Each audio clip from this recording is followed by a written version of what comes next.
പിതാവ് കരുണയുള്ളവനായിരിക്കുന്നത് പോലെ നിങ്ങളും കരുണയുള്ളവരായിരിക്കുവിൻ. ലൂക്ക 6:36.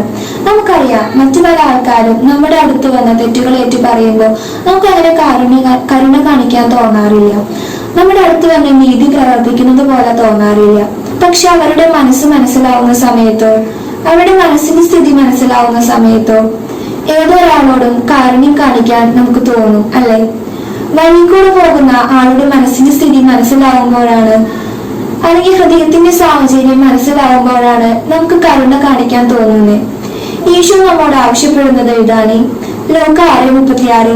നിങ്ങളുടെ പിതാവ് കരുണയുള്ളവനായിരിക്കുന്നത് പോലെ നിങ്ങളും കരുണയുള്ളവനായിരിക്കണം എന്ന് ഈശോ പറയുമ്പോൾ അവിടുന്ന് എപ്പോഴും എല്ലാവരുടെയും ഹൃദയം അറിയുന്നവനാണ് എന്നുള്ളതാണ്.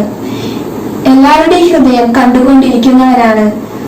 ദേഷ്യം കാണിക്കുന്ന ആളുടെയും, സ്നേഹം കാണിക്കുന്ന ആളുടെയും, അല്ലെങ്കിൽ സഹതാപം കാണിക്കുന്ന ആളുടെയും, വ്യഭിചാരം ചെയ്യുന്ന ആളുടെയും, കള്ളന്മാരുടെയും എല്ലാവരുടെയും ഹൃദയം ഒരുപോലെ കണ്ടുകൊണ്ടിരിക്കുന്നവനാണ് ദൈവം. മനുഷ്യരുടെ ഹൃദയം അറിയുമ്പോൾ നമുക്ക് ആദ്യം തോന്നുന്നത് അവരുടെ കാരുണ്യം കാണിക്കാനാണ്.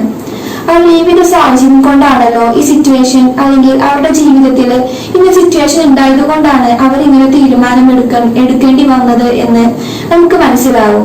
അങ്ങനെയെല്ലാം മനസ്സിലാവുമ്പോൾ പാവം അവരോട് ക്ഷമിക്കാം, പോട്ടെ, അവർക്ക് എന്തെങ്കിലും സഹായം വേണോ എന്നൊക്കെ അങ്ങോട്ട് ചോദിക്കുന്ന സ്ഥിതി നമ്മുടെ മനസ്സ് മാറിപ്പോകും. നമ്മളോട് ഈശോ പിതാവിനെ പോലെ കാരുണ്യം കാണിക്കാൻ പറയുമ്പോൾ അതിനകത്ത് ദുഷ്ടരോടും നീതിമാന്മാരോടും ഒരേപോലെ കാരുണ്യം പിതാവ് കാണിക്കുന്നു എന്നുള്ളത് കണ്ടുപിടിക്കാനാണ് പറയുന്നത്. നമുക്കറിയാത്ത അല്ലെങ്കിൽ മനസ്സിലാവാത്ത തിന്മയെന്ന് തോന്നുന്ന കാര്യങ്ങൾ പ്രവർത്തിക്കുന്നവരും ഉള്ളിന്റെ ഉള്ളിൽ നമ്മുടെ കാരുണ്യം ആവശ്യമുള്ളവരാണ്. അതുകൊണ്ട് നമ്മുടെ ഹൃദയം എപ്പോഴും ദൈവപിതാവിനെ പോലെ കരുണ പുറത്തു വരുന്ന ഒരു ഹൃദയമായി തീരട്ടെ.